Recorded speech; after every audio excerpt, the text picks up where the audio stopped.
All right, so this is all the smoke with shit. I don't remember these dudes' name. The one dude that fought. What's the? He played for the Lakers, Matt Barnes, and then the other dude that got in that big fight, and what was that? George Floyd, look-alike, that actually helped out. Rest in peace, Floyd. But they got Dr. J on here, so let's see what they're talking about real quick. I ain't doing the whole thing. Shit, how long is it? It's an hour long. I'm gonna do about 10 minutes. So let's go.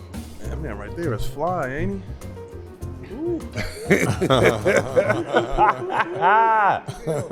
Doc, you remember what kind of watch that is you got on that pic? Right there? Yeah. That's a Rolex. That's a Rollie? Yeah. It should be like It's cool, huh? I was in my 30 years. What was the shades? You remember the shades? Cartier. Cartier. I got the shades upstairs. I still got them. Still got it? That's fly right there.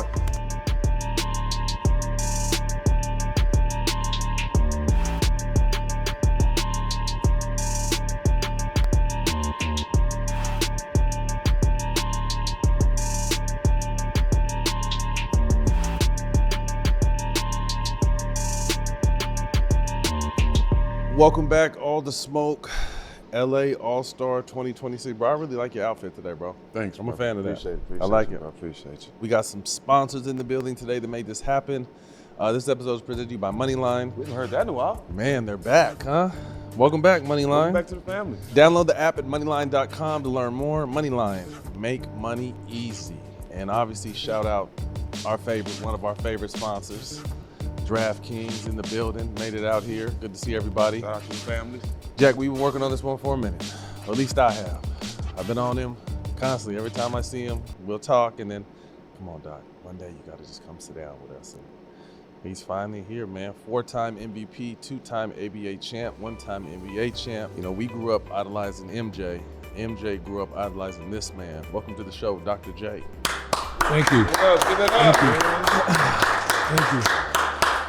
Happy to be here, man. Good to be here. Happy Good to see here. you. I've been checking you guys out over the years. I appreciate Y'all that. doing great. Thank you Great very job, much. Doing great things. Inspiring a lot of people. New documentary out right now, Soul Power. The Legend of the ABA is out now on Prime. Actually, Prime's in the building too. Shout out Prime. Yeah. We're going to talk ABA, NBA, and just life. I like that. Let's get to it. I like that. Ralph Sampson was passionate about how you should be the logo. Take a look at this clip. And you guys probably agree, the most iconic, they always say, who's the GOAT? I don't think the GOAT is somebody that plays it, but they transition the game that everybody wanted to be like. Mm-hmm. Who was that? Dr. Jay. J. I want to be like Dr. J. Mm-hmm. Mike wanted to be like Dr. Yep. J. Everybody wanted to be like Julius. Everybody wanted to be like Julius. And you can go back to any film you want to and see who's dunking on somebody hard in traffic. Yeah. It's Julius. Mm-hmm. So the league should change the logo to Julius. I would love that. He got a sick logo. He got a crazy He got logo. a sick logo. Yep. But everybody, I mean, the league was bad. Mm-hmm. Julius played with the Virginia Squires. I used to go watch. You can see it on TV and watch it in Virginia. But he was the bad boy. In a day and age where, unfortunately, homage is not paid enough, I feel like there's not a ton of respect for what came before. Wait a minute, we ain't gonna gloss over that. I think Julius Erving, of all people, should be the next NBA logo.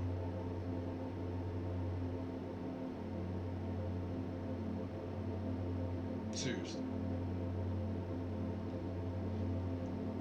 Not Jordan. Nah. Not at all. Not LeBron. Not Kobe. Yeah, all right.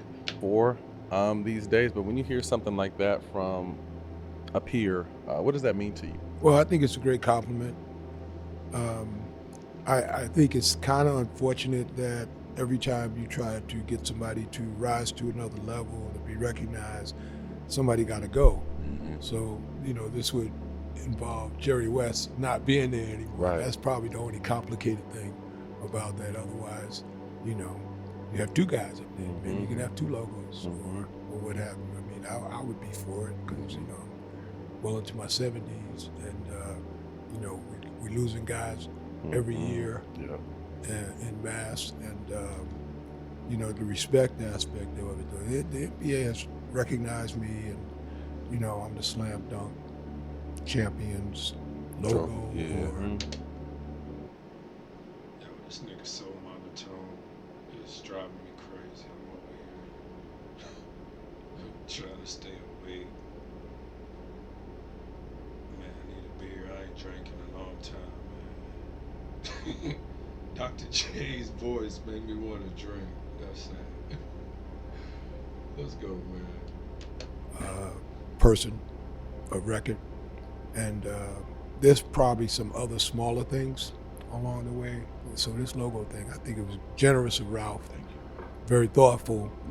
Probably not going to happen because of what I said the first time. You know, if somebody comes, somebody got to go. And you know, Bill Russell, who was one of my heroes and role models, you know, he said I keep it a circle of about 50.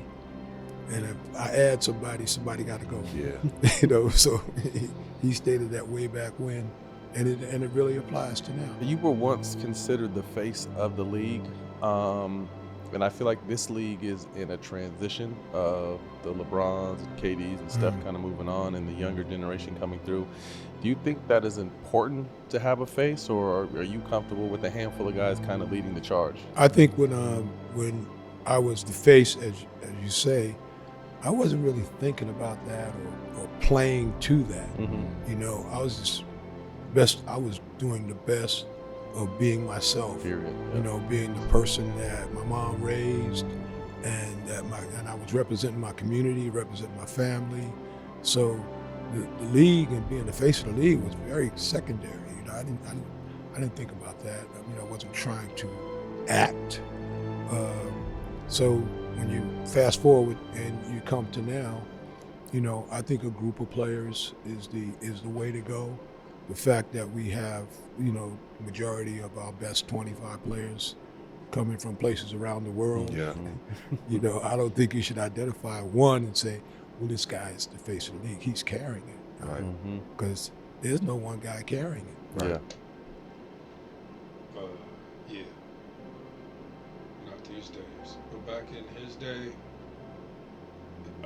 I feel like Dr. J, during his era, just like Jordan, there wasn't too many athletic, supreme talent type athletes on this, you know, corporate thing. So they just made everybody look stupid because they were so athletic and they were smarter and so much faster and stronger. Everybody just looked stupid.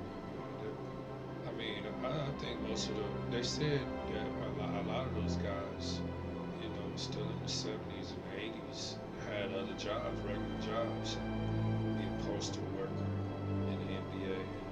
They was hiring all types of people from off the street. They were drafting so many people back then that were losers. Not saying that Dr. J wasn't as talented as he was, it just looks so much better and easier because everybody else has a. Let me I ain't going too much more into this because this nigga making me sleep. Agreed. I'm going to read a quote from Rick Barry. People say to me, I couldn't play with these guys today. I say, you must be on drugs. Do you understand how much better I would be if I were playing today? No strength training coach, no trainers, no dietitians. Obviously, there's always comparison in some areas, and we're not going to compare players, but obviously playing styles are much different. How do you think your game would have held up today? I agree with Rick. You know, I mean, you can't play unless you're confident in yourself. And it's not to put down others. Right. But, you know, self-belief is paramount, you know, for you to just have a chance. So if I was out there today, and, you know, my nephew always reminds me when certain things happen in certain games, particularly when the ABA is not recognized, Right. you know, and they start saying this guy's the youngest to do this and the first to do this and whatever. And I said, well, you know, if you go back to some of Actually, those ABA right. stats, I mean, that last finals, I mean, you know, I was We're going to end it right there. But Rick Barry saying that he could ball in today's game is preposterous, to say the least. But if you like my commentary, please like, subscribe, and share. Until next time, I'm Mac Heath. It's Curtains, the Ghetto Vest for Life.